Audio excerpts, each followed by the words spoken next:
voudrais vous livrer le texte que le Front commun a élaboré pour réagir à la vague de convocation qui s'abat sur notre instrument de lutte depuis quelques jours.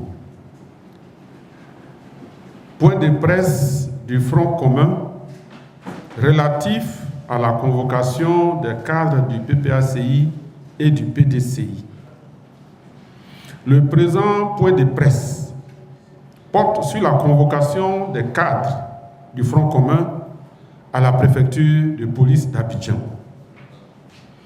Dans un souci de clarté, ce point commun s'articulera autour de plusieurs points.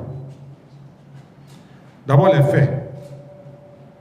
Le 27 et le 28 octobre 2025, des cadres du PDCI et du PPACI qui forment le Front commun ont été convoqués à la préfecture de police d'Abidjan.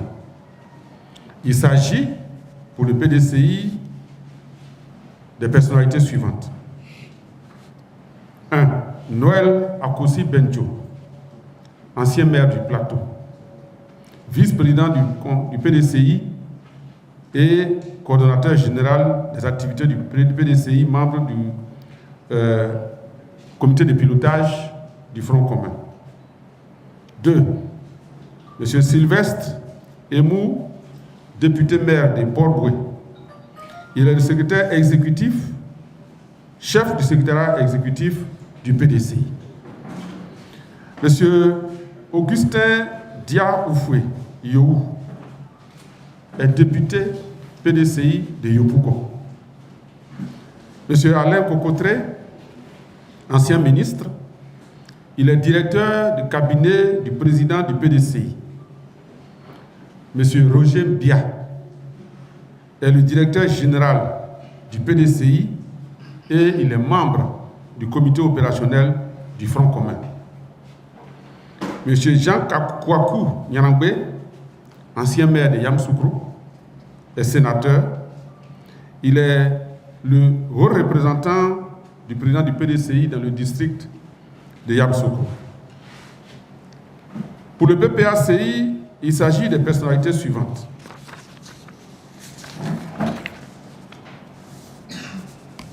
Dr Assoadou,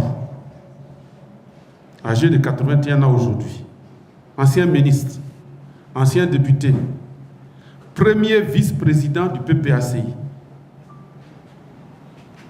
Professeur Hubert Olay, ancien ministre, député de Guiglo sous-préfecture, président du groupe parlementaire PPACI, deuxième vice-président du PPACI.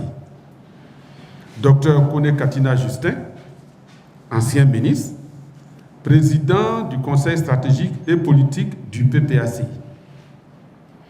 Professeur Sébastien Danon Djedje, ancien ministre, ancien député de Gagnoa et président exécutif du PPACI. Tchéide Jean Gervais, député de Blolequin, secrétaire général du PPACI et porte-parole adjoint de ce parti. Damana Adia Pikas, deuxième vice-président du Conseil stratégique et politique, le CSP, coordonnateur opérationnel du Front commun. C.I. Gaspard, préfet hors grade, ancien directeur général de la DGAT, membre du Conseil stratégique et politique, député de Fakobli, Sémian, membre du Conseil stratégique et politique. Michel Koudou Babo, député de Yopougon, qui est vice-président du CSP, vice-président exécutif du parti. Le préfet hors grade Sam Etiassé Jean-Baptiste, également membre du Conseil stratégique et politique du CSP, PPACI, le CSP. Maître Abiba Touré, avocate au barreau de Paris, chef de cabinet du président Laurent Gbagbo, porte-parole du PPACI et du Front commun. Demba Traoré, le représentant du PPACI à la commission électorale indépendante. Fatiga Kassoum, ancien directeur général de Petrosi, et M. Zereoué Yoro Edouard, vice-président exécutif du PPACI, mais qui est absent des activités du parti depuis 4 ans pour des raisons de santé. Voici les personnalités qui ont été convoquées à la préfecture de police d'Abidjan depuis lundi. Lundi pour le PDCI et mardi pour le PPACI. Qu'est-ce que nous avons fait comme constat? Comme on le voit, les personnalités qui ont été convoquées sont les collaborateurs proches et directs du président Laurent Gbagbo et du président Cheikh Tidiane Tchak. Ces personnalités assument aux côtés de leur leader la direction au quotidien des 2 plus grandes formations politiques de l'opposition en Côte d'Ivoire. Il convient de rappeler à l'attention de l'opinion nationale et internationale que ces convocations ne sont pas des cas isolés. En effet, plusieurs mois avant le braquage électoral du 25 octobre 2025, le régime RHDP s'est évertué méthodiquement à arrêter, tout simplement à enlever par des personnes encagoulées, au mépris même des règles du respect des droits les plus élémentaires de ses citoyens, plusieurs personnalités de l'opposition qui croupissent aujourd'hui encore dans les prisons du régime après des jugements expéditifs.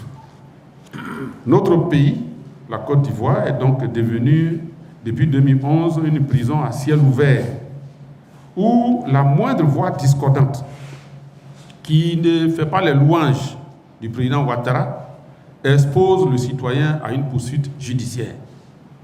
C'est le lieu d'appeler le regard de la communauté internationale et le regard de tous ceux qui, à tort ou à raison, mais beaucoup plus à tort qu'à raison, ont parrainé son accession au pouvoir à la tête de la Côte d'Ivoire, ont parrainé d'appeler leur regard donc et leur attention sur la dictature violente qu'il impose au peuple de Côte d'Ivoire depuis son arrivée au pouvoir en avril 2011. Lui qui promettait Urbi et Orbi, à qui voulait donc l'entendre, la démocratie, la promotion des droits de l'homme, etc., etc. Que pouvons-nous dire de ces manœuvres? Ces manœuvres interviennent juste après le constat amer du fiasco électoral par lequel il voulait, le régime RHDP et son président voulaient enfumer la Côte d'Ivoire comme d'habitude et enfumer par la même occasion l'opinion publique, et d'autre part, à quelques semaines des élections législatives. Les résultats de l'élection présidentielle montrent à suffisance que malgré la manipulation des chiffres, le régime RHDP n'a pas la majorité du peuple de Côte d'Ivoire. Il craint donc une large défaite aux prochaines législatives, même dans son fief du Nord, une défaite qui affaiblirait son 4e mandat dont le peuple ne veut pas.